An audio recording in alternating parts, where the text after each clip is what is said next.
Hi friends, இந்த வீடியோவில் நம்ம டெய்லி லைஃப்பில் யூஸ் பண்ணுற மாதிரியான சிம்பிளான ஒரு 15 சென்டென்சஸ் தான் பார்க்க போகிறோம். பார்க்கலாமா? Are you ready? வீடியோக்குள்ளே போகிறதுக்கு முன்னாடி நீங்கள் இன்னும் நம்ம சேனலை சப்ஸ்கிரைப் பண்ணலையா? இப்போவே சப்ஸ்கிரைப் பண்ணிக்கோங்க. கூடவே இருக்கிற பெல் பட்டனை கிளிக் பண்ணிக்கோங்க. ஸோ தட் நான் போடுற வீடியோஸ் உங்களுக்கு நோட்டிஃபிகேஷன் வரும்.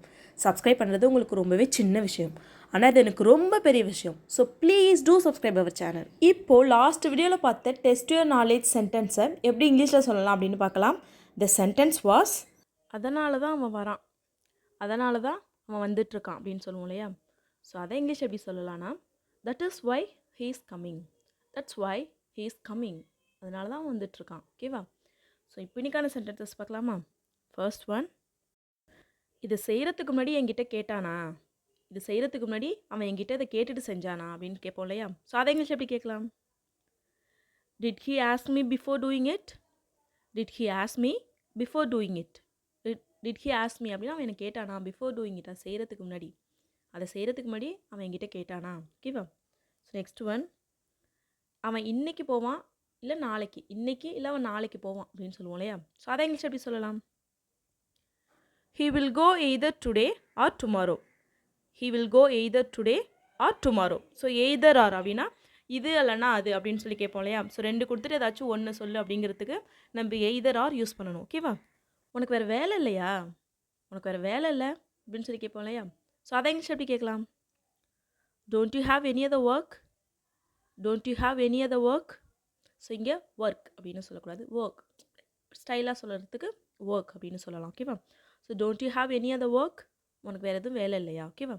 ஸோ நெக்ஸ்ட் ஒன், நீ என் ஃப்ரெண்டுங்கிறதுனால தான் நான் இதை சொல்கிறேன், நீ என் ஃப்ரெண்டாக இருக்கிறதுனால நான் இதை சொல்கிறேன் அப்படின்னு சொல்லுவோம் இல்லையா? ஸோ அதை இங்கிலீஷ் எப்படி சொல்லலாம்னா, I am telling you this since you are my friend, I am telling you this since you are my friend, நீ என் ஃப்ரெண்டுங்கிறதுனால நான் இதை சொல்லலாம் அப்படின்னு சொல்லணும். ஓகேவா? ஸோ நெக்ஸ்ட் ஒன், அவன் எங்கே போனாலும் நான் அவனை விட மாட்டேன், அவன் எங்கே போனாலும் சரி நான் அவனை விட மாட்டேன் அப்படின்னு சொல்லுவோம் இல்லையா? ஸோ அதை இங்கிலீஷ் எப்படி சொல்லலாம்? No matter where he goes I won't let him go, அவன் எங்கே போனாலும் நான் அவனை போக விட மாட்டேன். No matter where he goes, I won't let him go. ஓகேவா? ஸோ நெக்ஸ்ட் ஒன், இதை தவிர வேறு என்ன என்னால் கேட்க முடியும், இதை தவிர வேறு என்னால் என்ன கேட்க முடியும் அப்படின்னு சொல்லி கேட்போம் இல்லையா? ஸோ அதை இங்கிலீஷ் எப்படி கேட்கலாம்? What else can I ask for other then this, what else can I ask for other then this, other then this அப்படின்னா இதை தவிர, what else can I ask for என்னால் வேறு என்ன கேட்க முடியும். ஓகேவா?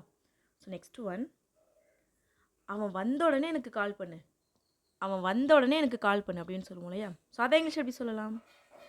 கால் me as soon as he comes, call me as soon as he comes, call me as soon as he comes, as soon as அப்படின்னா வந்த உடனே. ஓகேவா? கால் மீ அப்படின்னா எனக்கு கால் பண்ணு, அவன் வந்த உடனே எனக்கு கால் பண்ணு, call me as soon as he comes. So next one, இதோ கார் வந்துடுச்சு, ஸோ எங்கேயோ கிளம்பியிருக்கீங்க, இதோ கார் வந்துடுச்சு வாங்க போவோம் அப்படின்னு சொல்லுவோம் இல்லையா? ஸோ அதை இங்கிலீஷ் எப்படி சொல்லலாம்? Here comes the car, here comes the car, car வந்துருச்சு.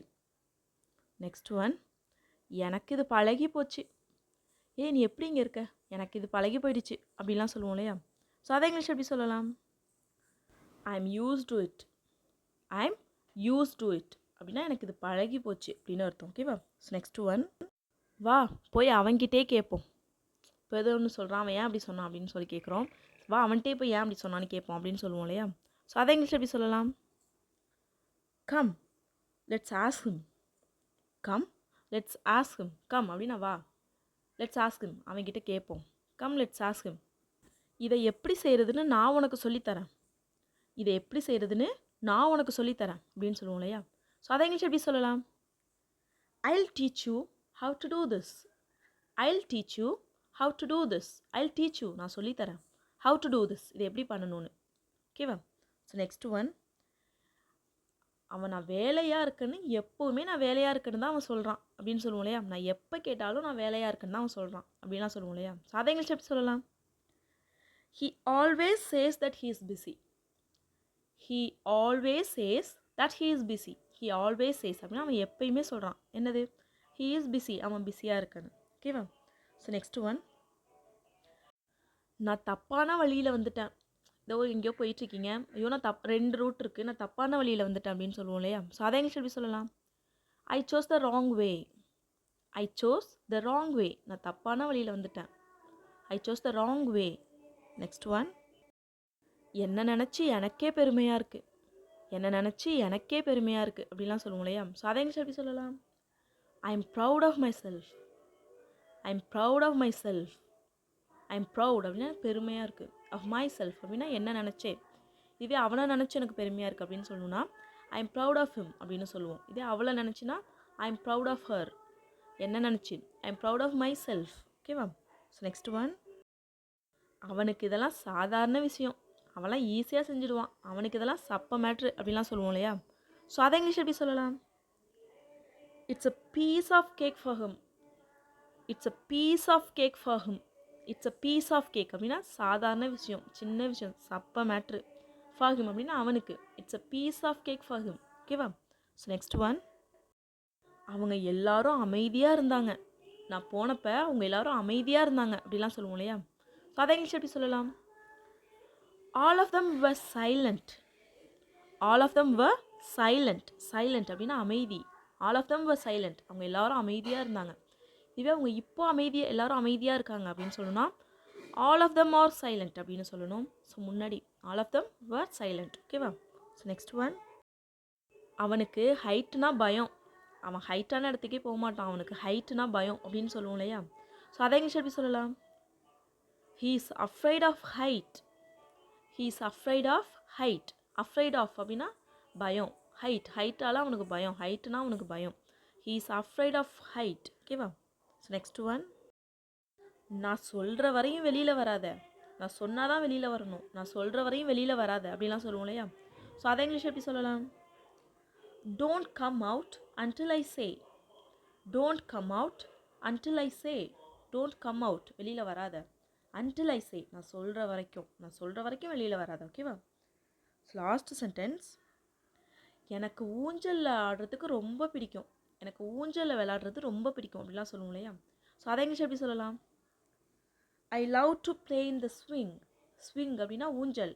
I love to play in the swing அப்படின்னா எனக்கு ஊஞ்சலில் விளையாடுறது ரொம்ப பிடிக்கும். ஓகேவா? So that's all friends. It's time to test your knowledge. உங்களோட நாலேஜ் டெஸ்ட் பண்ணுறதுக்கு ஒரு சென்டென்ஸ் சொல்கிறேன், அதை இங்கிலீஷ் எப்படி சொல்லலான்னு எல்லாரும் மறக்காமல் கமெண்ட் பண்ணுங்கள். ஓகேவா? So today's sentence for you is, எனக்கு கரப்பாம்பூச்சின்னா பயம். எனக்கு கரப்பாம்பூச்சை பார்த்தாலே பயமாக இருக்கும். எனக்கு கரப்பாம்பூச்சின்னா பயம் அப்படின்னு சொல்லுவோம் இல்லையா? ஸோ அதை இங்கிலீஷ் எப்படி சொல்லலான்னு கமெண்ட் பண்ணுங்கள். த சென்டென்ஸ் இஸ், எனக்கு கரப்பாம்பூச்சின்னா பயம். ஓகேவா? Friends, practice makes perfect. Practice பண்ணுங்கள். எவ்வளோக்கு எவ்வளோ ப்ராக்டிஸ் பண்ணுறீங்களோ சூப்பராக இங்கிலீஷில் பேசலாம். இன்றைக்கி நம்ம பார்த்துருக்க சென்டென்சஸ்லாம் மனப்பாடமாவது பண்ணிக்கோங்க. ஓகேவா?